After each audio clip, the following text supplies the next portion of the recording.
Tara at pag-usapan natin ang viral video ni Alex Gonzaga patungkol sa pagpapahid ng icing sa isang waiter.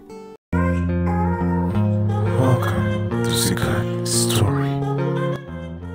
Ang video na ito ay umabot kaagad ng millions views dahil sa hindi kinatuwa ng netizens ang pagpapahid ng icing sa waiter. Pati ibang influencer hindi rin natuwa sa naging ugali ni Alex. Dahil sa video ito hindi napigilan ang naging reaksyon ng mga fans niya. Basahin natin.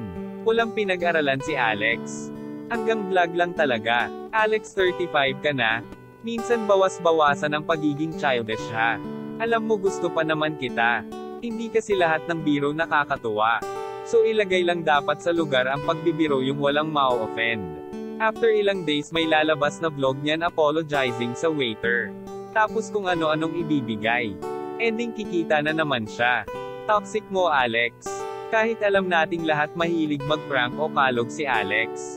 Sa part na ito, sa ginawa niya sa isang ordinaryong tao lamang o waiter ay hindi talaga nakakatuwa. Kung sasawa lang niya yung ginawa mas maiintindihan pa siya sa trip niya. Sa ekspresyon ng mukha ng lalaki parang napahiya yung feeling niya parang napakababa na niya.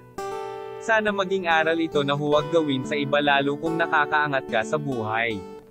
Kahit sikat ka man o kilala pagdating sa industriya ay hindi mo pa rin kailangang gawin ang mga ganitong pag-uugali.